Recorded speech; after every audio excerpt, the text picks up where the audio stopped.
ਸਤਿ ਸ਼੍ਰੀ ਅਕਾਲ। ਤੁਸੀਂ ਜੁੜੇ ਹੋਏ ਹੋ ਪੰਜਾਬੀ USA ਦੇ ਨਾਲ ਤੇ ਮੈਂ ਹਾਂ ਪ੍ਰਵੀਨ ਸ਼ਰਮਾ ਲੈ ਕੇ ਹਾਜ਼ਰ ਹਾਂ ਪ੍ਰੋਗਰਾਮ ਅਪਡੇਟ ਕੈਲੀਫੋਰਨੀਆ ਪ੍ਰੋਗਰਾਮ ਦੇ ਵਿੱਚ ਕਈ ਅਹਿਮ ਤੇ ਕਈ ਖਾਸ ਖਬਰਾਂ ਨੂੰ ਲੈ ਕੇ ਚਰਚਾ ਕਰਨ ਦੇ ਲਈ ਜੁੜ ਚੁੱਕੇ ਨੇ ਹਰਜੋਤ ਸਿੰਘ ਖਾਲਸਾ ਜੀ। ਹਰਜੋਤ ਸਿੰਘ ਜੀ, ਸਤਿ ਸ਼੍ਰੀ ਅਕਾਲ, ਸਵਾਗਤ ਹੈ ਜੀ। ਸਤਿ ਸ੍ਰੀ ਅਕਾਲ, ਧੰਨਵਾਦ ਜੀ ਆਇਆਂ ਨੂੰ। ਪੰਜਾਬੀ ਰੇਡੀਓ USA ਦੇ ਜਿੰਨੇ ਵੀ ਸਰੋਤੇ ਸਾਡੇ ਸਾਰੇ ਹੀ AM ਸਟੇਸ਼ਨਸ, FM ਸਟੇਸ਼ਨਸ, ਘਰਾਂ ਦੇ ਵਿੱਚ ਰੇਡੀਓ ਸੈਟਸ ਦੇ ਰਾਹੀਂ, ਟੈਲੀਫੋਨ ਦੇ ਰਾਹੀਂ, ਫੇਸਬੁੱਕ, YouTube ਤੇ ਲਾਈਵ ਦੇਖ ਰਹੇ ਹੋ, ਸੁਣ ਰਹੇ ਹੋ, ਸਾਰਿਆਂ ਨੂੰ ਜੀ ਆਇਆਂ ਨੂੰ ਤੇ ਬਹੁਤ ਹੀ ਪਿਆਰ ਤੇ ਸਤਿਕਾਰ ਭਰੀ ਸਤਿ ਸ੍ਰੀ ਅਕਾਲ। ਸਰੋਤਿਓ, ਅੱਜ ਮਈ ਦੀ 13 ਤਰੀਕ ਆ, ਦਿਨ ਮੰਗਲਵਾਰ ਆ ਤੇ ਤੁਹਾਡੇ ਲਈ ਸ਼ਾਮ ਦਾ ਅਪਡੇਟ ਕੈਲੀਫੋਰਨੀਆ ਪ੍ਰੋਗਰਾਮ ਲੈ ਕੇ ਹਾਜ਼ਰ ਹੋਏ ਆ ਜੀ। ਅਪਡੇਟ ਕੈਲੀਫੋਰਨੀਆ ਪ੍ਰੋਗਰਾਮ ਨੂੰ ਸਪਾਂਸਰ ਕਰਦੇ ਨੇ ਖਾਲਸਾ ਇੰਸ਼ੋਰੈਂਸ ਏਜੰਸੀ ਵਾਲੇ, ਜਿਨ੍ਹਾਂ ਤੋਂ ਤੁਸੀਂ ਹਰ ਤਰੀਕੇ ਦੀ ਇੰਸ਼ੋਰੈਂਸ ਲੈ ਸਕਦੇ ਹੋ। ਇੰਸ਼ੋਰੈਂਸ ਬਾਰੇ ਪਤਾ ਕਰਨ ਲਈ ਇਹਨਾਂ ਦਾ ਨੰਬਰ ਹੈ 408-272-2500। ਇਹ 1992 ਤੋਂ ਲਗਾਤਾਰ ਇੰਸ਼ੋਰੈਂਸ ਬਿਜ਼ਨਸ ਦੇ ਵਿੱਚ ਸ਼ਾਨਦਾਰ ਸੇਵਾਵਾਂ ਦੇ ਰਹੇ ਨੇ ਤੇ ਅਮਰੀਕਾ ਭਰ ਦੇ ਵਿੱਚ ਇੰਸ਼ੋਰੈਂਸ ਕਰਦੇ ਨੇ। ਓਬਾਮਾ ਕੇਅਰ, ਮੈਡੀਕੇਅਰ ਜਾਂ ਫਿਰ ਕਵਰਡ ਕੈਲੀਫੋਰਨੀਆ ਬਾਬਤ ਪਾਲਿਸੀ ਕਰਵਾਉਣ ਦੇ ਲਈ, ਸਲਾਹ ਲੈਣ ਦੇ ਲਈ ਅੱਜ ਹੀ ਕਾਲ ਕਰੋ 408-272-2500 ਤੇ।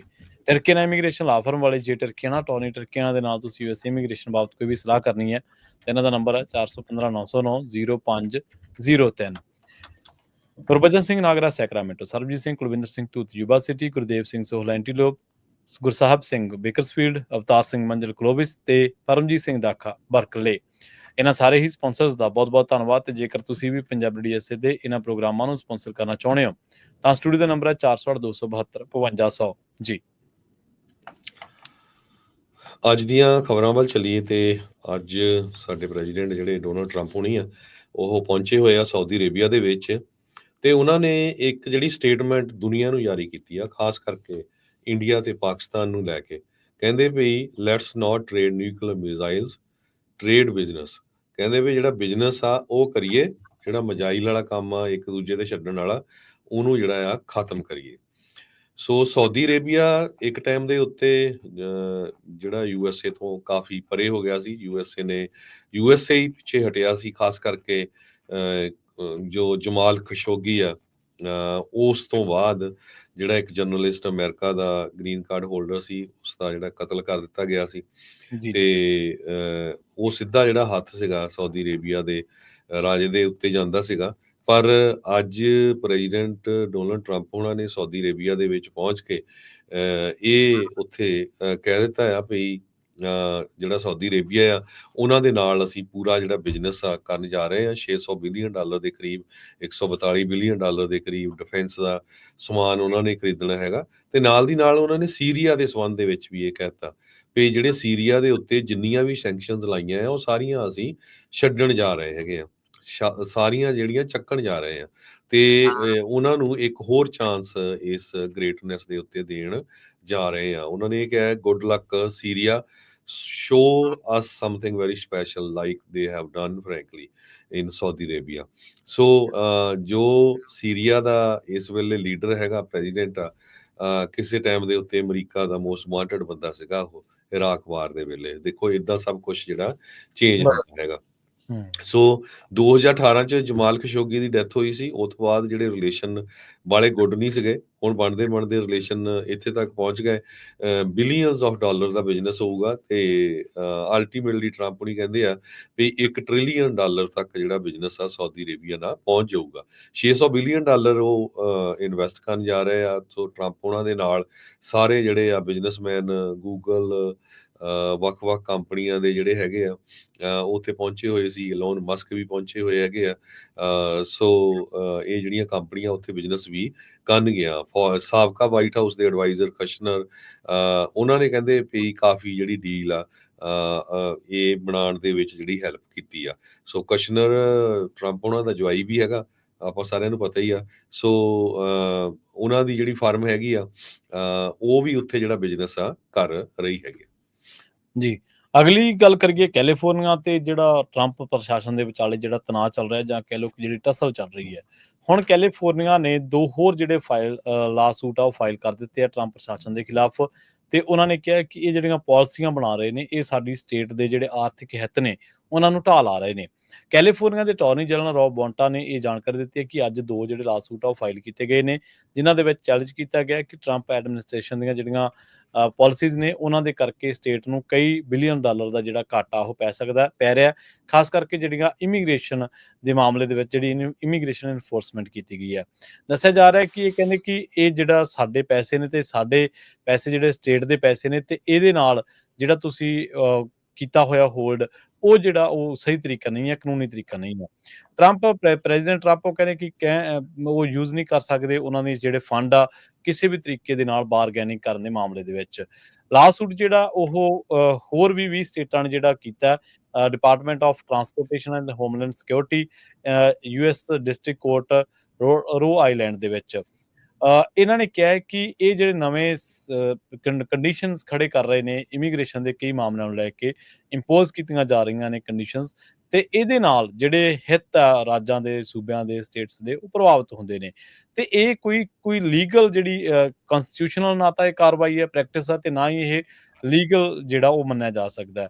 ਉਹ ਕਹਿੰਦੇ ਕਿ ਕਈ ਜਿਹੜੀਆਂ ਕਾਰਾਂ ਨੇ, ਜਹਾਜ਼ ਨੇ, ਜਿਹੜੇ ਹੋਰ ਤਰੀਕੇ ਦੇ ਜਿਹੜੇ ਨੇ ਉਹ ਭੇਜੇ ਜਾ ਰਹੇ ਨੇ ਲਗਾਤਾਰ ਇੱਥੇ ਮਾਈਗ੍ਰੈਂਟਸ ਦੇ ਉੱਤੇ ਕਾਰਵਾਈ ਕਰਨ ਦੇ ਲਈ। ਤੇ ਇਹਦੇ ਨਾਲ ਉਹਨਾਂ ਨੇ ਇਹ ਵੀ ਗੱਲ ਜਿਹੜੀ ਐਡ ਕੀਤੀ ਹੈ ਕਿ ਇਹ ਜਿਹੜਾ ਇਲੀਗਲੀ ਅਟੈਂਪਟ ਹੈ ਸਟੇਟਾਂ ਨੂੰ ਬੁਲੀ ਕਰਨ ਦਾ, ਇਹਦੀ ਅਸੀਂ ਐਕਸਰਸਾਈਜ਼ ਕਦੇ ਵੀ ਜਿਹੜੀ ਆ ਉਹ ਕੈਲੀਫੋਰਨੀਆ ਦੇ ਵਿੱਚ ਨਹੀਂ ਹੋਣ ਦੇਵਾਂਗੇ। ਅਸਿਸਟੈਂਟ ਜਿਹੜੇ ਡਿਪਾਰਟਮੈਂਟ ਆਫ ਹੋਮਲੈਂਡ ਸੈਕਟਰੀ ਨੇ ਟ੍ਰਿਸੀਆ ਮੈਗਲੌਕਿਨ, ਉਹਨਾਂ ਨੇ ਕਿਹਾ ਹੈ ਕਿ ਜਿਹੜੇ ਸਿਟੀ ਨੇ ਜਾਂ ਹੋਰ ਨੇ, ਇਹ ਏਜੰਟਸ ਨੂੰ ਹੁਣ ਓਨੀ ਜਿਹੜੀ ਹੈਲਪ ਆ ਉਹ ਨਹੀਂ ਕਰਦੇ ਜਦੋਂ ਖਾਸ ਤੌਰ ਤੇ ਇਮੀਗ੍ਰੇਸ਼ਨ ਦੇ ਨਾਲ ਰਿਲੇਟਡ ਜਿਹੜੀਆਂ ਕਾਰਵਾਈਆਂ ਨੂੰ ਅੰਜਾਮ ਆ ਉਹ ਦਿੱਤਾ ਜਾਂਦਾ। ਸੋ ਟਰੰਪ ਦੀ ਜਿਹੜੀ ਫਸਟ ਟਰਮ ਸੀਗੀ 2018 ਦੇ ਵਿੱਚ, ਕੈਲੀਫੋਰਨੀਆ ਦੇ ਲੈਜਿਸਲੇਚਰ ਨੇ ਜਿਹੜੇ ਉਹਨਾਂ ਨੇ ਪਾਸ ਕੀਤਾ ਸੀਗਾ ਪਾਇਓਨੀਅਰਿੰਗ ਸੈਂਚੁਰੀ ਲਾਅ, ਜਿਹੜਾ ਕਿ ਕੈਲੀਫੋਰਨੀਆ ਵੈਲਿਊਜ਼ ਐਕਟ ਦੇ ਨਾਂ ਤੇ ਆਉਂਦਾ। ਟਰੰਪ ਐਡਮਿਨਿਸਟ੍ਰੇਸ਼ਨ ਜਿਹੜਾ ਉਹ 22 ਟਾਈਮ ਜਿਹੜਾ 22 ਟਾਈਮਸ ਜਿਹੜਾ ਉਹ ਇਸ ਟਾਈਮ ਸੂਇਡ ਕੀਤਾ ਜਾ ਚੁੱਕਿਆ ਵੱਖ-ਵੱਖ ਰਾਜਾਂ ਦੇ ਵੱਲੋਂ। ਕੈਲੀਫੋਰਨੀਆ ਦੇ ਵਿੱਚ 15.7 ਬਿਲੀਅਨ ਜਿਹੜੇ ਟਰਾਂਸਪੋਰਟੇਸ਼ਨ ਦੇ ਗ੍ਰਾਂਟ ਸੀਗੇ ਐਨੂਅਲੀ, ਉਹਨਾਂ ਨੂੰ ਹੁਣ ਜਿਨ੍ਹਾਂ ਦੇ ਵਿੱਚ ਇਹ ਰੋਡ ਮੇਨਟੇਨ ਕਰਦੇ ਸੀ, ਹਾਈਵੇਜ਼, ਰੇਲਵੇ, 에ਅਰਵੇਜ਼ ਤੇ ਬ੍ਰਿਜ, ਤੇ ਇਹਨਾਂ ਨੇ ਦੱਸਿਆ ਕਿ ਹੁਣ ਜਿਹੜਾ 2 ਮਿਲੀਅਨ ਦਾ ਜਿਹੜਾ ਟ੍ਰਾਂਜ਼ਿਟ ਸਿਸਟਮ ਹੈ ਜਾਂ ਹੋਰ ਜਿਹੜੇ ਨੇ ਉਹ ਰੋਕ ਲਏ ਗਏ ਨੇ। ਤਕਰੀਬਨ ਇਸ ਟਾਈਮ ਸਟੇਟ ਜਿਹੜੀ ਆ ਉਹ 20.6 ਬਿਲੀਅਨ ਜਿਹੜੇ ਸਾਲ ਦੇ ਵਿੱਚ ਉਹਨਾਂ ਨੂੰ ਗ੍ਰਾਂਟ ਮਿਲਦੀ ਹੈ, ਉਹਦੇ ਲਈ ਜੱਦੋ-ਜਹਿਦ ਕਰ ਰਹੀ ਆ, ਜਿਹਦੇ ਨਾਲ ਉਹ ਦੱਸਦੇ ਨੇ ਕਿ ਫੈਡਰਲ ਫੰਡ ਜਿਹੜੇ ਰੋਕ ਕੇ ਉਹ ਸੂਬਿਆਂ ਦੇ ਜਿਹੜੇ ਹਿੱਤ ਨੇ ਉਹਨਾਂ ਦੇ ਨਾਲ ਖਿਲਵਾੜ ਕੀਤਾ ਜਾ ਰਿਹਾ। ਜੇ ਜੱਜਾਂ ਦੀ ਗੱਲ ਕਰਦੇ ਜਾਈਏ, ਅੱਜ ਇੱਕ ਫੈਡਰਲ ਜੱਜ ਨੇ ਟਰੰਪ ਐਡਮਿਨਿਸਟ੍ਰੇਸ਼ਨ ਨੂੰ ਜਿੱਤ ਦਿੱਤੀ ਆ, ਜਿਹਦੇ ਮੁਤਾਬਕ ਉਹ ਕਹਿੰਦੇ ਆ ਵੀ ਜੇ ਅਮਰੀਕਾ ਦੀ ਸਰਕਾਰ ਡਿਪੋਰਟ ਕਰ ਰਹੀ ਹੈਗੀ ਆ ਏਲੀਅਨਸ ਐਨਮੀ ਐਕਟ ਦੇ ਤਹਿਤ, ਜੋ ਕਿ ਇੱਕ ਵਾਰ ਟਾਈਮ ਲਾਅ ਸੀਗਾ, ਉਹ ਬਿਲਕੁਲ ਸਹੀ ਹੈਗਾ। ਉਹਦੇ ਸੰਬੰਧ ਦੇ ਵਿੱਚ ਉਹਨਾਂ ਨੇ ਇਹ ਕਿਹਾ ਵੀ ਇਹ ਬਿਲਕੁਲ ਸਹੀ ਆ, ਪਰ ਤੁਹਾਨੂੰ 21 ਦਿਨ ਦਾ ਜਿਹੜਾ ਸਮਾਂ ਬੰਦੇ ਨੂੰ ਦੇਣਾ ਚਾਹੀਦਾ ਤਾਂ ਕਿ ਉਹ ਜਿਹੜਾ ਆਪਣਾ ਕੇਸ ਆ ਉਸ ਨੂੰ ਫਾਈਟ ਕਰ ਸਕੇ। ਸੋ ਇਹ ਪੈਂਸਿਲਵੇਨੀਆ ਦੀ ਜੱਜ ਆ ਜਿਸ ਨੇ ਪਹਿਲਾ ਜਿਹੜਾ ਡਿਸੀਜਨ ਦਿੱਤਾ ਹੈਗਾ 1798 ਏਲੀਅਨ ਐਨਮੀਜ਼ ਐਕਟ, ਜਿਸ ਨੂੰ ਟਰੰਪ ਉਹਨਾਂ ਦਾ ਐਡਮਿਨਿਸਟ੍ਰੇਸ਼ਨ ਯੂਜ਼ ਕਰ ਰਿਹਾ ਹੈਗਾ ਗੈਂਗਸਟਰ ਨੂੰ ਡਿਪੋਰਟ ਕਰਨ ਦੇ ਲਈ। ਇਸੇ ਤਰ੍ਹਾਂ ਇੱਕ ਜੋ ਵਿਸਕੌਨਸਨ ਦੇ ਵਿੱਚ ਜੱਜ ਹੈਨਾ ਸੀ ਡੁਗਨ, ਉਹਨਾਂ ਨੂੰ ਉਹਨਾਂ ਦੀ ਪੋਜੀਸ਼ਨ ਤੋਂ ਰਿਮੂਵ ਕਰ ਦਿੱਤਾ ਗਿਆ ਸੀ ਕਿਉਂਕਿ ਇੱਕ ਇਲੀਗਲ ਇਮੀਗ੍ਰੈਂਟ ਨੂੰ ਉਹ ਕਹਿੰਦੇ ਪਈ ਹੈਲਪ ਕਰ ਰਹੀ ਸੀ ਅਨਡਾਕੂਮੈਂਟਡ ਇਮੀਗ੍ਰੈਂਟ ਨੂੰ ਫੈਡਰਲ ਏਜੰਟਸ ਤੋਂ ਅਰੈਸਟ ਹੋਣ ਤੋਂ। ਸੋ ਉਹਦੇ ਸੰਬੰਧ ਦੇ ਵਿੱਚ ਜੋ ਜੱਜ ਆ ਉਸ ਨੂੰ ਇੰਡਾਈਟ ਕੀਤਾ ਗਿਆ ਹੈਗਾ ਆ, ਚਾਰਜਸ ਦੇ ਉਹਦੇ ਤੇ ਚਾਰਜਸ ਲਾਏ ਗਏ ਹੈਗੇ ਆ ਜੱਜ ਦੇ ਉੱਤੇ। ਹਾਲਾਂਕਿ 150 ਦੇ ਕਰੀਬ ਜਿਹੜੇ ਜੱਜ ਆ ਉਹਨਾਂ ਨੇ ਲੈਟਰ ਲਿਖੇ ਹੈਗੇ ਪੈਮ ਬੋਂਡੀ ਨੂੰ ਵੀ ਇਹ ਜਿਹੜਾ ਕੰਮ ਆ ਤੁਹਾਨੂੰ ਨਹੀਂ ਕਰਨਾ ਚਾਹੀਦਾ ਹੈਗਾ। ਜੱਜ ਜਿਹੜੀ ਆ ਉਹ ਕਾਫੀ ਐਕਸਪੀਰੀਅੰਸਡ ਆ, ਉਹ ਤੋਂ ਪਹਿਲਾਂ ਵਕੀਲ ਵੀ ਰਹੀ ਆ, ਪਰ ਪੈਮ ਬੋਂਡੀ ਕਹਿੰਦੀ ਵੀ ਨੋ ਮੈਟਰ ਵਟ, ਜੋ USA ਦੀ ਡਿਸਟ੍ਰਿਕਟ ਅਟਾਰਨੀ ਜਨਰਲ ਆ ਸੌਰੀ, ਉਹ ਕਹਿੰਦੇ ਵੀ ਨੋ ਮੈਟਰ ਵਟ ਜਿਹੜੀ ਮਰਜ਼ੀ ਪੋਜੀਸ਼ਨ ਤੇ ਤੁਸੀਂ ਹੈਗੇ ਆ, ਜੇ ਤੁਸੀਂ ਲਾਅ ਨੂੰ ਬ੍ਰੇਕ ਕਰਦੇ ਆ ਤੇ ਅਸੀਂ ਤੁਹਾਨੂੰ ਪ੍ਰੋਸੀਕਿਊਟ ਕਰਾਂਗੇ। ਤੇ ਜੋ ਇਲੈਕਟਿਡ ਡੈਮੋਕ੍ਰੇਟਸ ਹੈਗੇ ਆ ਵਿਸਕੌਨਸਨ ਸਟੇਟ ਦੇ ਜੱਜਸ 150 ਦੇ ਕਰੀਬ, ਉਹਨਾਂ ਨੇ ਜਿਹੜੇ ਲੈਟਰ ਆ ਉਹ ਮਿਸ ਬੋਂਡੀ ਨੂੰ ਲਿਖੇ ਸੀਗੇ। ਸੋ ਸਟਿਲ ਉਸ ਨੂੰ ਜਿਹੜਾ ਇੰਡਾਈਟ ਕੀਤਾ ਗਿਆ, ਪਰ ਉਹ ਕਹਿੰਦੀ ਵੀ ਮੈਂ ਆਪਣਾ ਕੇਸ ਫਾਈਟ ਕਰੂੰਗੀ। ਜੀ, ਅਗਲੀ ਜਿਹੜੀ ਖਬਰ ਹੈ ਕੈਲੀਫੋਰਨੀਆ ਦੀ ਉਸ ਕਾਉਂਟੀ ਦੀ ਗੱਲ ਕਰਦੇ ਹਾਂ ਜਿਹੜੀ ਕਾਉਂਟੀ ਦੇ ਵਿੱਚ ਆਪਾਂ ਦੇਖ ਸਕਦੇ ਹਾਂ ਕਿ ਡੈਥ ਰੇਟ ਜਿਹੜਾ ਉਹ ਹਾਈਐਸਟ ਦਰਜ ਕੀਤਾ ਗਿਆ ਜੰਗਲਾਂ ਦੇ ਵਿੱਚ ਲੱਗੀਆਂ ਅੱਗਾਂ ਤੋਂ ਬਾਅਦ, ਵਾਈਲਡ ਫਾਇਰ ਸਮੋਕ ਤੋਂ ਬਾਅਦ। ਆਪਾਂ ਅੱਜ ਵੀ ਜਿਹੜਾ ਪ੍ਰੋਗਰਾਮ ਅਪਡੇਟ ਫਾਰਮਿੰਗ ਸੀਗਾ ਉਹਦੇ ਵਿੱਚ ਵੀ ਆਪਾਂ ਚਰਚਾ ਕੀਤੀ ਸੀਗੀ ਪ੍ਰੋਗਰਾਮ ਦੇ ਵਿੱਚ ਕਿ ਕਿਵੇਂ ਕਲਾਈਮੇਟ ਚੇਂਜ ਜਿਹੜਾ ਉਹ ਲੋਕਾਂ ਦੀਆਂ ਜ਼ਿੰਦਗੀਆਂ ਨੂੰ ਪ੍ਰਭਾਵਿਤ ਕਰ ਰਿਹਾ, ਟੈਂਪਰੇਚਰ ਵੱਧ ਰਿਹਾ। ਅਸਲ ਦੇ ਵਿੱਚ ਹੈ ਕਿ 2006 ਤੋਂ ਲੈ ਕੇ 2020 ਤੱਕ ਕੈਲੀਫੋਰਨੀਆ ਦੇ ਵਿੱਚ ਕਾਉਂਟੀ ਦੇ ਵਿੱਚ ਸਟੇਟ ਮਾਫ ਕਰਨਾ 5200 ਡੈਥ ਜਿਹੜੀਆਂ ਨੇ ਉਹ ਸਟੇਟ ਵਾਈਡ ਰਿਪੋਰਟ ਹੋਈਆਂ ਨੇ, ਜਿਹਦੇ ਵਿੱਚ ਦੱਸਿਆ ਗਿਆ ਕਿ ਵਾਈਲਡ ਫਾਇਰ ਜਿਹੜੀ ਸਮੋਕ ਆ ਉਹ ਸਭ ਤੋਂ ਵੱਡਾ ਕਾਰਨ ਰਹੀ ਆ। ਇਹ ਜਿਹੜੀ ਕਾਉਂਟੀ ਆ ਕੈਲੀਫੋਰਨੀਆ ਦੇ ਨਦਰਨ ਇਲਾਕਿਆਂ ਦੇ ਵਿੱਚ ਆ। ਕੈਲੀਫੋਰਨੀਆ ਦੀ ਕਾਉਂਟੀ ਆ ਟ੍ਰਿੰਟੀ ਕਾਉਂਟੀ, ਜਿਹਦੇ ਵਿੱਚ ਦੱਸਿਆ ਜਾ ਰਿਹਾ ਹੈ ਕਿ 15 ਸਾਲਾਂ ਦੀ ਜੇਕਰ ਸਟੱਡੀ ਨੂੰ ਆਪਾਂ ਦੇਖਦੇ ਹਾਂ ਤਾਂ ਉਹਦੇ ਵਿੱਚ ਇਹ ਆਇਆ ਕਿ ਇਸ ਕਾਉਂਟੀ ਦਾ ਹਾਈਐਸਟ ਰੇਟ ਆ ਡੈਥ ਦਾ ਕਲਾਈਮੇਟ ਚੇਂਜ ਦੇ ਬਾਅਦ, ਜਿਹਦੇ ਨਾਲ ਜਿਹੜੀਆਂ ਵਾਈਲਡ ਫਾਇਰਸ ਹੋਈਆਂ ਜਾਂ ਹੋਰ ਜਿਹੜੀ ਸਮੋਕ ਹੋਈ ਜਾਂ ਕੋਈ ਵੀ ਜਿਹੜੇ ਹੋਰ ਕਾਰਨ ਰਹੇ। ਕਲਾਈਮੇਟ ਚੇਂਜ ਜਿਹੜਾ ਉਹ ਇਹਦੇ ਕਰਕੇ ਬਹੁਤ ਵੱਡਾ ਕਾਰਨ ਬਣਿਆ। ਪ੍ਰੋਫੈਸਰ ਨੇ ਓਰੇਗਨ ਸਟੇਟ ਯੂਨੀਵਰਸਿਟੀ ਦੇ ਵਿੱਚ ਬਾਇਓਲੋਜੀ ਦੇ ਬੇਵ ਲਾਓ, ਉਹਨਾਂ ਨੇ ਇਹ ਗੱਲ ਕਹੀ ਹੈ ਕਿ ਕਲਾਈਮੇਟ ਚੇਂਜ ਇੱਕ ਬਹੁਤ ਵੱਡਾ ਕਾਰਨ ਹੈ, ਨਾ ਸਿਰਫ ਇਸ ਕਾਉਂਟੀ ਦੇ ਵਿੱਚ ਸਗੋਂ ਵਰਲਡ ਵਾਈਡ ਜਿਹੜੀਆਂ ਡੈਥਸ ਨੇ ਉਹ ਇਹਦੇ ਕਰਕੇ ਹੋ ਰਹੀਆਂ ਨੇ। ਆਪਾਂ ਦੇਖਿਆ ਸੀਗਾ ਭਾਰਤ ਬਾਰੇ ਵੀ ਇੱਕ ਰਿਪੋਰਟ ਆਈ ਸੀ, ਜਿਹਦੇ ਵਿੱਚ ਪ੍ਰਦੂਸ਼ਣ ਦੇ ਨਾਲ ਲੱਖਾਂ ਮੌਤਾਂ ਹੋਣ ਬਾਰੇ ਜਿਹੜਾ ਦੱਸਿਆ ਗਿਆ ਸੀ। ਸਟੱਡੀ ਜਿਹੜੀ ਆ ਉਹ ਇਹ ਦੱਸਦੀ ਹੈ ਕਿ ਜਿਹੜਾ ਡੈਥ ਰੇਟ ਆ ਵਾਈਲਡ ਫਾਇਰ ਤੋਂ ਬਾਅਦ ਉੱਠੀ ਸਮੋਕ ਕਰਕੇ ਜਾਂ ਹੋਰ ਕਾਰਨਾਂ ਕਰਕੇ, ਤਾਂ ਉਹ ਇਸ ਟਾਈਮ ਇਸ ਕਾਉਂਟੀ ਦਾ ਯੂਨਾਈਟਿਡ ਸਟੇਟਸ ਦੇ ਵਿੱਚ ਵੀ ਸਭ ਤੋਂ ਜ਼ਿਆਦਾ। ਹਾਲਾਂਕਿ ਕਈ ਵੈਸਟਰਨ ਯੂਨਾਈਟਿਡ ਸਟੇਟਸ ਦੇ ਇਲਾਕੇ ਨੇ ਜਿੱਥੇ ਇਹਦੇ ਵਿੱਚ ਬਹੁਤ ਭਾਰੀ ਜਿਹੜੀ ਆਪਾਂ ਕਹਿ ਲਈਏ ਕਿ ਆંકੜਿਆਂ ਦੇ ਵਿੱਚ ਜਿਹੜੀ ਕਮੀ ਤਾਂ ਨਹੀਂ ਕਹਿ ਸਕਦੇ, ਬਲਕਿ ਵਾਧਾ ਜਿਹੜਾ ਉਹ ਦੇਖਿਆ ਜਾ ਰਿਹਾ। ਸਾਇੰਟੀਫਿਕ ਡਿਵੈਲਪਮੈਂਟ ਮਾਡਲ ਦੇ ਆਧਾਰ ਦੇ ਉੱਤੇ ਇਹ ਦੱਸਿਆ ਜਾ ਰਿਹਾ ਕਿ ਜੇਕਰ ਇੱਕ ਕਿਸੇ ਇਲਾਕੇ ਦੇ ਵਿੱਚ ਅੱਗਾਂ ਲੱਗਦੀਆਂ ਨੇ ਤੇ ਉੱਥੋਂ ਬੇਸ਼ੱਕ ਜਿਹੜੇ ਉਹ ਉੱਥੋਂ ਰਹਿਣ ਵਾਲੇ ਨੇ, ਨਿਵਾਸੀ ਨੇ, ਰੈਜ਼ੀਡੈਂਟ ਨੇ, ਉਹ ਬੇਸ਼ੱਕ ਇਲਾਕਾ ਛੱਡ ਵੀ ਜਾਣ, ਪਰ ਫਿਰ ਵੀ ਬਾਅਦ ਦੇ ਵਿੱਚ ਉਹਨਾਂ ਦੀ ਜਿਹੜੀ ਜ਼ਿੰਦਗੀ ਹੈ ਕਿਸੇ ਨਾ ਕਿਸੇ ਤਰੀਕੇ ਨਾਲ ਇੱਥੋਂ ਸਵਾਹ ਜਿਹੜੀ ਉੱਡਦੀ ਆ ਜਾਂ ਕਿਸੇ ਹੋਰ ਤਰੀਕੇ ਦੇ ਨਾਲ ਉਹ ਪ੍ਰਭਾਵਿਤ ਹੋਏ ਬਿਨਾਂ ਨਹੀਂ ਰਹਿ ਸਕਦੀ। ਦੱਸਿਆ ਜਾ ਰਿਹਾ ਕਿ 2006 ਤੋਂ 2020 ਤੱਕ 1,64,000 ਜਿਹੜੀਆਂ ਡੈਥਸ ਨੇ ਉਹਨਾਂ ਨੂੰ ਐਗਜ਼ਾਮਿਨ ਜਿਹੜਾ ਉਹ ਕੀਤਾ ਗਿਆ ਸੀਗਾ। ਪੂਰੇ ਯੂਐਸ ਦੇ ਵਿੱਚ ਡੈਥ ਹੋਈਆਂ ਸੀਗੀਆਂ। ਉਸ ਤੋਂ ਬਾਅਦ ਇਸ ਕਾਉਂਟੀ ਦੇ ਵਿੱਚ ਵੀ 15,000 ਦੇ ਕਰੀਬ ਅਜਿਹੀਆਂ ਡੈਥ ਸੀ ਜਿਨ੍ਹਾਂ ਦੇ ਬਾਰੇ ਕਿਹਾ ਗਿਆ ਕਿ ਇਸ ਮਾਮਲੇ ਦੇ ਵਿੱਚ ਪ੍ਰਦੂਸ਼ਣ ਜਿਹੜਾ ਉਹ ਜ਼ਿੰਮੇਵਾਰ ਹੋ ਸਕਦਾ ਜਾਂ ਵਾਈਲਡ ਫਾਇਰ ਜ਼ਿੰਮੇਵਾਰ ਹੋ ਸਕਦੀ ਹੈ। ਦੱਸਿਆ ਜਾ ਰਿਹਾ ਕਿ ਇਸ ਟਾਈਮ ਜੇ ਆંકੜਿਆਂ ਦੇ ਉੱਤੇ ਗੌਰ ਕਰੀਏ ਤਾਂ 200 ਕੈਲੀਫੋਰਨੀਆ ਦੇ ਵਿੱਚ ਜਿਹੜੀ ਪਾਪੂਲੇਸ਼ਨ ਆ 15,600 ਰੈਜ਼ੀਡੈਂਟ ਨੇ, ਜਿਨ੍ਹਾਂ ਨੇ ਇਹਨਾਂ ਕਾਰਨਾਂ ਕਰਕੇ ਪਿਛਲੇ ਕੁਝ ਸਾਲਾਂ ਦੇ ਵਿੱਚ ਆਪਣੀਆਂ ਜਾਨਾਂ ਗਵਾਈਆਂ ਨੇ। ਐਨੂਅਲ ਰੇਟ ਜਿਹੜਾ ਇੱਕ ਡੈਥ ਆ ਉਹ 1 ਲੱਖ ਪਿੱਛੇ 17 ਨੇ, ਜਿਹੜੀਆਂ ਕਿ ਪ੍ਰਦੂਸ਼ਣ ਜਾਂ ਵਾਈਲਡ ਫਾਇਰ ਤੋਂ ਬਾਅਦ ਉੱਠੇ ਧੂਏ ਕਰਕੇ, ਸਮੋਕ ਕਰਕੇ ਜਿਹੜੇ ਲੋਕ ਨੇ ਉਹ ਆਪਣੀ ਜਾਨ ਤੋਂ ਹੱਥ ਧੋ ਬੈਂਦੇ ਨੇ। ਕੈਲੀਫੋਰਨੀਆ ਦੇ ਵਿੱਚ ਜਿਹੜਾ ਇੰਸ਼ੋਰੈਂਸ ਦਾ ਕ੍ਰਾਈਸਿਸ ਆ, ਇਹ ਇੱਕ ਤਰ੍ਹਾਂ ਨਾਲ ਅੱਗੇ ਤੋਂ ਅੱਗੇ ਖਰਾਬ ਹੁੰਦਾ ਜਾ ਰਿਹਾ ਹੈਗਾ। ਅੱਜ ਕੈਲੀਫੋਰਨੀਆ ਦੇ ਇੰਸ਼ੋਰੈਂਸ ਕਮਿਸ਼ਨਰ ਰਿਕਾਰਡੋ ਲਾਰਾ ਹੋਣਾ ਨੇ ਸਟੇਟ ਫਾਰਮ ਨੂੰ ਐਵਰੇਜ 17% ਇਨਕਰੀਜ਼ ਕਰਨ ਦਾ ਅਪਰੂਵਲ ਦੇ ਦਿੱਤਾ ਹੈਗਾ। ਬਹੁਤ ਸਾਰੀਆਂ ਆਰਗੇਨਾਈਜੇਸ਼ਨ ਇਹਦਾ ਵਿਰੋਧ ਵੀ ਕਰ ਰਹੀਆਂ ਸੀਗੀਆਂ। ਕਮਿਸ਼ਨਰ ਲਾਰਾ ਜੋ ਹੈਗੇ ਆ, ਉਹਨਾਂ ਨੇ ਕਿਹਾ ਡਿਪਾਰਟਮੈਂਟ ਆਫ ਇੰਸ਼ੋਰੈਂਸ ਦਾ ਜਿਹੜਾ ਐਡਮਿਨਿਸਟ੍ਰੇਟਿਵ ਲਾ ਜੱਜ, ਉਹਨਾਂ ਨੇ 17% ਹੋਮਓਨਰਸ ਦੇ ਰੇਟ ਲਾਸ ਐਂਜਲਸ ਦੀਆਂ ਅੱਗਾਂ ਲੱਗਣ ਤੋਂ ਬਾਅਦ ਐਮਰਜੈਂਸੀ ਵਧਾਉਣ ਦੇ ਲਈ ਅਪਰੂਵਲ ਦੇ ਦਿੱਤਾ ਹੈਗਾ। ਕਹਿੰਦੇ ਵੀ ਕੰਪਨੀ ਪਹਿਲਾਂ 22% ਮੰਗ ਰਹੀ ਸੀ, ਪਰ ਉਹ ਅਸੀਂ 17% ਘਟਾਇਆ। ਸੋ ਜੇ ਵੱਖ-ਵੱਖ ਜੋ ਪ੍ਰੋਡਕਟਸ ਆ ਉਹਨਾਂ ਦੇ ਹਿਸਾਬ ਨਾਲ ਦੱਸਦੇ ਜਾਈਏ, ਜਿਹੜੀ ਰੈਂਟਰਸ ਇੰਸ਼ੋਰੈਂਸ ਆ ਉਹ 15% ਇਨਕਰੀਜ਼ ਹੋਊਗੀ। ਲੈਂਡਲੋਰਡ ਰੈਂਟਲ ਪ੍ਰਾਪਰਟੀ ਦੀ 38%, ਜਿਹੜੇ ਰੈਂਟਲ ਘਰ ਓਨ ਕਰਦੇ ਹੈਗੇ ਆ ਉਹਨਾਂ ਦੀ 38% ਇਨਕਰੀਜ਼ ਹੋਊਗੀ। ਘਰਾਂ ਦੀ ਜਿਹੜੀ ਆ ਉਹ 17% ਦੇ ਕਰੀਬ। State Farm $400 million cash infusion ਉਹਨਾਂ ਦੀ ਪੇਰੈਂਟ ਕੰਪਨੀ ਤੋਂ ਲਊਗਾ। ਸਟੇਟ ਫਾਰਮ ਦਾ ਜੋ ਲਾਸ ਆ ਉਹ ਬਿਲਕੁਲ ਇਹ 'ਚ ਕੋਈ ਸ਼ੱਕ ਨਹੀਂ ਹੈ ਵੀ ਲਾਸ ਐਂਜਲਸ ਫਾਇਰ 'ਚ ਕਾਫੀ ਹੋਏ ਆ। ਉਹਨਾਂ ਨੇ ਕਿਹਾ ਵੀ ਹੁਣ ਤੱਕ ਜੋ ਲਾਸ ਐਂਜਲਸ ਫਾਇਰ ਦੇ ਵਿੱਚ ਉਹ $12,692 ਕਲੇਮ ਪੇ ਕਰ ਚੁੱਕੇ ਆ, $3.51 ਬਿਲੀਅਨ ਵਰਥ ਦੇ।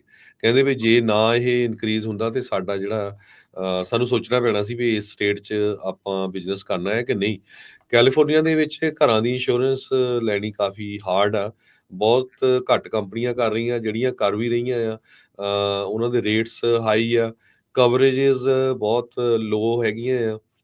ਸੋ ਜਿੰਨੇ ਵੀ ਜਿਹੜੇ ਸਾਡੇ ਸਰੋਤੇ ਸੁਣ ਰਹੇ ਹੈਗੇ ਆ, ਜਦੋਂ ਵੀ ਤੁਹਾਡੀ ਇੰਸ਼ੋਰੈਂਸ ਕੈਂਸਲ ਹੋ ਜਾਂਦੀ ਜਾਂ ਨਵੀਂ ਤੁਸੀਂ ਪਾਲਿਸੀ ਲੈਂਦੇ ਆ, ਉਹ ਕਿਸੇ ਪ੍ਰੋਫੈਸ਼ਨਲ ਨਾਲ ਗੱਲ ਕਰਕੇ ਲਾਓ।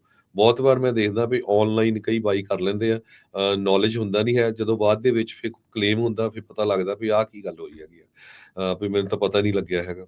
ਸੋ ਸਟੇਟ ਫਾਰਮ ਜੂਨ ਪਹਿਲੀ ਤੋਂ ਆਪਣੇ ਘਰਾਂ ਦੀਆਂ ਰੈਂਟਲ ਪ੍ਰਾਪਰਟੀ ਦੀਆਂ ਰੈਂਟਰਸ ਇੰਸ਼ੋਰੈਂਸ ਉਹਨਾਂ ਦੇ ਰੇਟ ਇਨਕਰੀਜ਼ ਕਰਨ ਜਾ ਰਹੀ ਹੈ। ਜੀ। ਅਗਲੀ ਜਿਹੜੀ ਖਬਰ ਆ ਨਿਸਾਨ ਤੋਂ ਆਈ ਆ, ਨਿਸਾਨ ਦੇ ਵਿੱਚ ਇੱਕ ਪ੍ਰੋਗਰਾਮ ਜਿਹੜਾ ਉਹ ਕਾਸਟ ਕੱਟ ਪ੍ਰੋਗਰਾਮ ਦੇ ਤਹਿਤ ਹੁਣ 11,000 ਜਿਹੜੀਆਂ ਹੋਰ ਜੌਬ ਨੇ ਉਹਨਾਂ ਨੂੰ ਕੱਢ ਦਿੱਤਾ ਗਿਆ। ਇਸ ਟਾਈਮ ਦੱਸਿਆ ਜਾ ਰਿਹਾ ਕਿ ਤਕਰੀਬਨ 20,000 ਜਿਹੜੀ ਜੌਬਸ ਨੇ ਉਹ ਨਿਸਾਨ ਦੇ ਵਿੱਚੋਂ ਟੋਟਲ ਵਰਕਫੋਰਸ ਦੇ ਵਿੱਚੋਂ ਰਿਡਕਸ਼ਨ ਜਿਹੜੀ ਆ ਉਹ ਕੀਤੀ ਗਈ ਹੈ। ਦੱਸਿਆ ਜਾ ਰਿਹਾ ਕਿ ਪਹਿਲਾਂ ਇਹਨਾਂ ਨੇ 9,000 ਪੋਜੀਸ਼ਨਸ ਦੇ ਬਾਰੇ ਕਿਹਾ ਸੀਗਾ। ਨਿਸਾਨ ਜਿਹੜਾ ਉਹਨੇ ਦੱਸਿਆ ਕਿ ਪ੍ਰੋਫਿਟ ਜਿਹੜਾ ਉਹ ਫਾਈਨੈਂਸ਼ੀਅਲ ਈਅਰ ਦੇ ਐਂਡ ਤੱਕ ਪਤਾ ਲੱਗਣਾ, ਪਰ ਫਿਰ ਵੀ ਉਹ ਕਹਿੰਦੇ ਕਿ ਜਿਹੜਾ ਆਪਰੇਟਿੰਗ ਪ੍ਰੋਫਿਟ ਟੋਟਲ ਆ ਜਿਹੜਾ 59.8 ਬਿਲੀਅਨ ਸੀਗਾ, ਉਹ ਪਿਛਲੇ 12 ਮਹੀਨਿਆਂ ਦੇ ਵਿੱਚ ਜਿਹੜਾ ਡਿਕਲਾਈਨ ਹੋਇਆ। ਪਿਛਲੇ ਸਾਲ ਦੇ ਜਦੋਂ ਆਪਾਂ ਹਰ ਮਹੀਨੇ ਦੇ ਨਾਲ ਕੰਪੇਅਰ ਕਰਦੇ ਹਾਂ ਤਾਂ 88% ਜਿਹੜਾ ਉਹ ਡਿਕਲਾਈਨ ਹੋਣ ਦੇ ਬਾਰੇ ਕਹੀ ਜਾ ਰਹੀ ਹੈ। ਨਿਸਾਨ ਦੇ ਨਾਲ ਇੱਕ ਹੋਰ ਨੁਕਸਾਨ ਵੀ ਹੋ ਜੁੜਿਆ ਹੋਇਆ ਜਿਹੜਾ ਕਿ ਬਹੁਤ ਜ਼ਿਆਦਾ ਉਹਨੂੰ ਪ੍ਰਭਾਵਿਤ ਕੀਤਾ, ਜਿਹਦੇ ਨਾਲ ਯੂਨਾਈਟਿਡ ਸਟੇਟਸ ਤੇ ਚਾਈਨਾ ਦੇ ਵਿਚਾਲੇ ਜਿਹੜੀ ਟਸਲ ਚੱਲੀ ਸੀ ਪਿਛਲੇ ਦਿਨਾਂ ਦੇ ਵਿੱਚ ਟੈਰਿਫ ਨੂੰ ਲੈ ਕੇ। ਇਹਦੇ ਨਾਲ ਉਹ ਕਹਿੰਦੇ ਕਿ ਬਹੁਤ ਜ਼ਿਆਦਾ ਸਾਨੂੰ ਜਿਹੜਾ ਨੁਕਸਾਨ ਹੋਇਆ। ਉਹ ਕਹਿੰਦੇ ਕਿ ਨਾਲ ਹੀ ਇਹਨਾਂ ਨੇ ਇਹਦੇ ਜਿਹੜਾ ਚੀਫ ਐਗਜ਼ੀਕਿਊਟਿਵ ਸੀਗਾ ਉਹ ਵੀ ਇਹਨਾਂ ਨੂੰ ਜਿਹੜਾ ਉਹ ਰਿਪਲੇਸ ਕਰਨਾ ਪਿਆ ਸੀਗਾ। ਇਹਦੇ ਨਾਲ ਇਵਾਨ ਸਪੋਨੇਸਾ ਜਿਹੜੇ ਉਹ ਕਹਿੰਦੇ ਕਿ ਹੁਣ ਸਾਨੂੰ ਬਹੁਤ ਸਾਰੀਆਂ ਜਿਹੜੀਆਂ ਆਰਥਿਕ ਕੁਝ ਫੈਸਲੇ ਅਜਿਹੇ ਨੇ ਜਿਹੜੇ ਕਰੜੇ ਲੈਣੇ ਪੈਣਗੇ, ਤੇ ਇਹਦੇ ਨਾਲ ਸਾਨੂੰ ਕਹਿੰਦੇ ਕਿ ਹੁਣ ਜਿਹੜੀ ਸਾਡੀ ਨੈਟ ਪ੍ਰੋਫਿਟ ਆ ਜਾਂ ਹੋਰ ਜਿਹੜੇ ਸੰਸਾਧਨ ਨੇ ਉਹਨਾਂ ਦੇ ਚੱਲਦਿਆਂ ਸਾਨੂੰ ਆਉਣ ਵਾਲੇ ਟਾਈਮ ਦੇ ਵਿੱਚ ਜੌਬ ਤਾਂ ਕ੍ਰੀਏਟ ਕਰਨੀਆਂ ਪੈਣੀਆਂ, ਪਰ ਫਿਲਹਾਲ ਉਹ ਕਹਿੰਦੇ ਕਿ ਅਸੀਂ ਇਸ ਟਾਈਮ ਜਿਹੜਾ ਉਹ ਜੌਬ ਦੇ ਵਿੱਚ ਕੱਟ ਲਾਉਣ ਜਾ ਰਹੇ ਹਾਂ। 9,000 ਤੋਂ ਗੱਲ ਚੱਲੀ ਸੀ, ਪਰ ਇਸ ਟਾਈਮ 20,000 ਮਾਫ ਕਰਨਾ 20,000 ਜੌਬ ਜਿਹੜੀਆਂ ਨੇ ਇਹਨਾਂ ਨੇ ਰਿਡਕਸ਼ਨ ਕੀਤੀ ਆ। ਆਟੋ ਸੈਕਟਰ ਦੇ ਵਿੱਚ ਇਹ ਇੱਕ ਬਹੁਤ ਵੱਡੀ ਆ, ਕਿਉਂਕਿ ਆਟੋ ਸੈਕਟਰ ਇੱਕ ਅਜਿਹਾ ਸੈਕਟਰ ਆ ਜਿਹਦੇ ਵਿੱਚ ਬਹੁਤ ਜ਼ਿਆਦਾ ਲੇਆਫਸ ਕਦੇ ਵੀ ਨਹੀਂ ਮੰਨੀਆਂ ਜਾਂਦੀਆਂ, ਪਰ ਹੁਣ ਆਟੋਮੋਬਾਈਲ ਜਿਹੜਾ ਉਹ ਵੀ ਪ੍ਰਭਾਵਿਤ ਹੋਣ ਲੱਗ ਪਿਆ। ਜੀ, ਅਗਲੀ ਖਬਰ ਵੱਲ ਚਲੀਏ ਤੇ ਸੈਕਰਾਮੈਂਟੋ ਦੇ ਵਿੱਚ ਜੋ ਸੈਕਰਾਮੈਂਟੋ ਸਿਟੀ ਹੈਗੀ ਆ, ਉਹਨਾਂ ਨੇ ਸਿਟੀ ਕੌਂਸਲ ਨੇ ਇਹ ਅਪਰੂਵਲ ਦੇ ਦਿੱਤਾ ਹੈ ਵੀ ਹੁਣ $3 ਪਰ ਘੰਟੇ ਦੇ ਹਿਸਾਬ ਨਾਲ ਜਿਹੜੇ ਪਾਰਕਿੰਗ ਮੀਟਰ ਆ ਸਿਟੀ ਦੀਆਂ ਜਿਹੜੀਆਂ ਸੜਕਾਂ ਦੇ ਉੱਤੇ ਹੈਗੇ ਆ, ਉਹ ਫੀਸ ਚਾਰਜ ਕਰਨਾ ਸ਼ੁਰੂ ਕਰ ਦੇਣਗੇ। ਇਹ ਸਾਰਾ ਕੁਝ ਕਿਉਂਕਿ ਬਜਟ ਦੇ ਵਿੱਚ ਡੈਫੀਸਿਟ ਆ, ਉਸ ਨੂੰ ਲੈ ਕੇ ਕੀਤਾ ਗਿਆ ਹੈਗਾ। ਪਹਿਲਾਂ $2 ਪਰ ਆਵਰ ਦੇ ਹਿਸਾਬ ਨਾਲ ਚਾਰਜ ਕਰਦੇ ਸੀ, ਹੁਣ $3 ਆਵਰ ਦੇ ਹਿਸਾਬ ਨਾਲ ਚਾਰਜ ਕਰਨਗੇ। ਇਸੇ ਤਰ੍ਹਾਂ ਕੁਝ ਕੁ ਲੋਕਲ ਖਬਰਾਂ ਜੇ ਹੋਰ ਕਰਦੇ ਜਾਈਏ ਤੇ ਅੱਜ ਐਲਗਰੋਵ ਦੇ ਵਿੱਚ ਇੱਕ ਐਕਸੀਡੈਂਟ ਹੋਇਆ ਜਿਹਦੇ ਨਾਲ 2 ਜਣਿਆਂ ਦੀ ਮੌਤ ਹੋ ਗਈ। ਯੂਬਾ ਸਿਟੀ ਦੇ ਵਿੱਚ DUI ਦਾ ਚੈੱਕ ਪੁਆਇੰਟ ਆ ਰਿਹਾ ਹੈਗਾ, ਸੋ ਸਾਰੇ ਜਣੇ ਧਿਆਨ ਰੱਖੋ ਕਿਉਂਕਿ ਇੱਕ ਜਿਹੜੀ DUI ਦੀ ਟਿਕਟ ਆ ਉਹ $15,000 ਦੇ ਕਰੀਬ ਕੋਸਟ ਕਰਦੀ ਆ, ਤੇ ਫਿਰ ਤੁਹਾਨੂੰ ਸਫਾਈ ਵੀ ਕਰਨੀ ਪੈਂਦੀ ਆ, ਕਲਾਸਾਂ ਵੀ ਲਾਣੀਆਂ ਪੈਂਦੀਆਂ ਆ, ਇੰਸ਼ੋਰੈਂਸ ਕਿੰਨੇ ਸਾਲ ਮਹਿੰਗੀ ਦੇਣੀ ਪੈਂਦੀ ਆ। ਅੱਜ ਕੱਲ੍ਹ ਜਿਹੜੀ DUI ਉਹ 10 ਸਾਲ ਰੈਕਡ ਦੇ ਉੱਤੇ ਰਹਿੰਦੀ ਆ, ਸੋ ਇਹ ਸਾਰਾ ਜਿਹੜਾ ਧਿਆਨ ਰੱਖਣਾ ਚਾਹੀਦਾ ਹੈਗਾ। ਜੀ, ਅਗਲੀ ਖਬਰ ਫ੍ਰੈਜ਼ਨੋ ਤੋਂ ਆ। ਫ੍ਰੈਜ਼ਨੋ ਦੇ ਵਿੱਚ ਇੱਕ ਹਾਊਸ ਪਾਰਟੀ ਦੇ ਦੌਰਾਨ ਗੋਲੀਬਾਰੀ ਦੀ ਜਿਹੜੀ ਵਾਰਦਾਤ ਵਾਪਰੀ, ਜਿਹਦੇ ਵਿੱਚ 19 ਸਾਲ ਦਾ ਇੱਕ ਜਿਹੜਾ ਨੌਜਵਾਨ ਹੈ ਇਹਨੂੰ ਜਿਹੜਾ ਹਸਪੀਟਲਾਈਜ਼ ਕਰਵਾਇਆ ਗਿਆ। ਦੱਸਿਆ ਜਾ ਰਿਹਾ ਕਿ ਇਹਨੂੰ ਗੋਲੀ ਮਾਰੀ ਗਈ ਸੀ ਵੈਸਟ ਸੈਂਟਰਲ ਫ੍ਰੈਜ਼ਨੋ ਦੇ ਇਲਾਕਿਆਂ ਦੇ ਵਿੱਚ ਇੱਕ ਹਾਊਸ ਪਾਰਟੀ ਦੇ ਦੌਰਾਨ। ਇਹ ਘਟਨਾ ਜਿਹੜੀ ਹੁਣੇ ਥੋੜਾ ਟਾਈਮ ਜਿਹੜੀ ਆ ਉਹ ਵਾਪਰੀ ਦੱਸੀ ਜਾ ਰਹੀ ਆ। ਫ੍ਰੈਜ਼ਨੋ ਪੁਲਿਸ ਜਿਹੜੀ ਆ ਉਹਨਾਂ ਨੇ ਇਹ ਗੱਲ ਕਹੀ ਹੈ ਕਿ ਪਾਰਟੀ ਦੇ ਵਿੱਚ ਕਈ ਜਿਹੜੀਆਂ ਉਹ ਗੋਲੀ ਚੱਲਣ ਦੀਆਂ ਜਿਹੜੀਆਂ ਆਵਾਜ਼ਾਂ ਸੁਣੀਆਂ ਗਈਆਂ ਸੀਗੀਆਂ, ਤੇ ਉਸ ਤੋਂ ਬਾਅਦ ਜਿਹੜਾ ਇੱਕ ਨੌਜਵਾਨ ਨੂੰ ਅਸੀਂ ਜ਼ਖਮੀ ਹਾਲਤ ਦੇ ਵਿੱਚ ਜਿਹੜਾ ਹਸਪਤਾਲ ਉਹ ਭਰਤੀ ਕਰਵਾਇਆ। ਡਿਟੈਕਟਿਵ ਜਿਹੜੇ ਨੇ ਉਹ ਦੱਸ ਰਹੇ ਨੇ ਕਿ ਕਈ ਵਿਟਨੈਸਸ ਦੇ ਨਾਲ ਜਾਂ ਕੋਈ ਹੋਰ ਜਿਹੜੇ ਲੋਕ ਸੀਗੇ ਜਾਂ ਸਰਵੇਲੈਂਸ ਵੀਡੀਓ ਜਿਹੜੀ ਆ ਉਹ ਇਸ ਇਲਾਕੇ ਦੀ ਇਕੱਠੀ ਕੀਤੀ ਗਈ ਆ। ਹਾਲੇ ਤੱਕ ਜਿਹੜਾ ਸ਼ੱਕੀ ਇਸ ਮਾਮਲੇ ਦੇ ਵਿੱਚ ਜਿਹਨੇ ਗੋਲੀ ਚਲਾਈ ਆ ਉਹਦੇ ਬਾਰੇ ਕੋਈ ਇਨਫੋਰਮੇਸ਼ਨ ਜਿਹੜੀ ਹੈ ਜਾਂ ਵਿਕਟਮ ਦੀ ਜਿਹੜੀ ਆਇਡੈਂਟੀਟੀ ਆ ਉਹ ਰਿਲੀਜ਼ ਨਹੀਂ ਕੀਤੀ ਗਈ। ਹਾਈਟੈਕ ਕੰਪਨੀਆਂ ਦੇ ਵਿੱਚ ਜਿਹੜੀ ਲੇ ਆਫ ਆ ਬਹੁਤ ਜ਼ਿਆਦਾ ਹੋ ਰਹੀ ਆ। ਅੱਜ ਮਾਈਕਰੋਸਾਫਟ ਨੇ ਅਨਾਉਂਸ ਕੀਤਾ ਆ ਵੀ ਉਹ ਆਪਣੀ ਵਰਕਫੋਰਸ ਦਾ 3% ਯਾਨੀ ਕਿ 6,000 ਲੋਕਾਂ ਨੂੰ ਉਹ ਲੇ ਆਫ ਕਰਨ ਜਾ ਰਹੇ ਹੈਗੇ ਆ, ਜਿਹਦੇ ਵਿੱਚ ਮਿਡ ਮੈਨੇਜਰ ਲੈਵਲ ਦੀਆਂ ਪੋਜੀਸ਼ਨਸ ਬਹੁਤ ਜ਼ਿਆਦਾ ਹੋਣਗੀਆਂ। ਵਾਸ਼ਿੰਗਟਨ ਸਟੇਟ ਦੇ ਵਿੱਚ ਇਹ ਕਾਫੀ ਜ਼ਿਆਦਾ ਹਿੱਟ ਹੋਊਗਾ। 1985 ਵਰਕਰਸ ਵਾਸ਼ਿੰਗਟਨ ਸਟੇਟ ਦੇ ਵਿੱਚ ਲੇ ਆਫ ਕੀਤੇ ਜਾ ਰਹੇ ਹੈਗੇ ਆ। ਕਹਿੰਦੇ ਵੀ ਇਹ ਜਿਹੜਾ ਸਮਾਂ ਸਹੀ ਨਹੀਂ ਹੈਗਾ ਟੈਕਨੋਲੋਜੀ ਦੇ ਲਈ, ਤੇ ਬਹੁਤ ਜ਼ਿਆਦਾ ਕੰਪਨੀਆਂ ਕੱਟ ਕਰ ਰਹੀਆਂ ਹੈਗੀਆਂ, ਇਸ ਕਰਕੇ ਉਹਨਾਂ ਨੇ 6,000 ਲੋਕਾਂ ਨੂੰ ਜਿਹੜਾ ਆ ਹੋਰ ਕੱਟ ਕਰਨ ਜਾ ਰਹੇ ਆ। ਹਾਲਾਂਕਿ 2023 ਚ 10,000 ਲੋਕਾਂ ਨੂੰ ਇਹਨੇ ਕੱਟ ਕੀਤਾ ਸੀ। ਹੂੰ, ਸੋ ਹੂੰ। ਇਹ ਮਾਈਕਰੋਸਾਫਟ ਦੀ ਜਿਹੜੀ ਸਿਚੁਏਸ਼ਨ ਆ, ਲੇ-ਆਫ ਹੋਰ ਵੀ ਬਹੁਤ ਸਾਰੀਆਂ ਜਿਹੜੀਆਂ ਕੰਪਨੀਆਂ ਕਰ ਰਹੀਆਂ ਹੈਗੀਆਂ। ਸੋ ਇਸੇ ਤਰ੍ਹਾਂ ਹੁਣ ਪ੍ਰਵੀਨ ਜੀ, ਜੇ ਆਪਾਂ ਸਟਾਕ ਮਾਰਕੀਟ ਦੀ ਗੱਲ ਕਰਦੇ ਜਾਈਏ ਤੇ ਨੈਸਡੈਕ ਦੀ ਗੱਲ ਕਰੀਏ, ਅੱਜ 1.61% ਅਪ ਗਿਆ, ਜਾਣੀ ਕਿ 301.74 ਤੇ ਕਲੋਜ਼ ਹੋਇਆ 19,010.08 ਤੇ। S&P ਇੰਡੈਕਸ ਵੀ ਜਿਹੜਾ 0.72% 42.36 ਜਾਣੀ ਕਿ ਅਪ ਗਿਆ ਤੇ ਕਲੋਜ਼ ਹੋਇਆ 5886.55 ਦੇ ਉੱਤੇ। ਪਰ ਡਾਓ ਜੋਨ ਇੰਡਸਟਰੀਅਲ ਅੱਜ ਡਾਊਨ ਗਿਆ 0.64%, ਜੋ ਕਿ 269.67 ਬਣਦਾ ਤੇ ਹੂੰ, ਕਲੋਜ਼ ਹੋਇਆ ਹੈਗਾ 42,140 ਦੇ ਉੱਤੇ। ਜੀ। ਇਸੇ ਤਰ੍ਹਾਂ ਜੇਕਰ ਕਰੰਸੀ ਦੀ ਗੱਲ ਕਰੀਏ ਤਾਂ ਅੱਜ ਇੱਕ ਅਮਰੀਕੀ ਡਾਲਰ ਦੀ ਕੀਮਤ ਕੈਨੇਡਾ ਦੇ $1 ਤੇ 39 ਸੈਂਟ ਦੇ ਬਰਾਬਰ, ਇੰਡੀਆ ਦੇ 85 ਰੁਪਏ ਤੇ 6 ਪੈਸਿਆਂ ਦੇ ਬਰਾਬਰ, ਪਾਕਿਸਤਾਨ ਦੇ 281 ਰੁਪਏ ਤੇ 47 ਪੈਸਿਆਂ ਦੇ ਬਰਾਬਰ ਇੱਕ US ਡਾਲਰ ਦੀ ਕੀਮਤ ਰਹੀ ਹੈ। ਜੀ। ਸੋ ਇੱਥੇ ਹੀ ਸਰੋਤਿਆਂ ਤੋਂ ਇਜਾਜ਼ਤ ਲੈਂਦੇ ਹਾਂ। ਮੇਰੇ ਹਰਜੋਤ ਸਿੰਘ ਵੱਲੋਂ ਤੇ ਪ੍ਰਵੀਨ ਸ਼ਰਮਾ ਵੱਲੋਂ ਤੁਹਾਨੂੰ ਸਾਰਿਆਂ ਨੂੰ ਬਹੁਤ ਹੀ ਪਿਆਰ ਤੇ ਸਤਿਕਾਰ ਭਰੀ ਸਤਿ ਸ੍ਰੀ ਅਕਾਲ ਤੇ ਸੁਣਦੇ ਰਹੋ ਪੰਜਾਬੀ ਰੇਡੀਓ US। US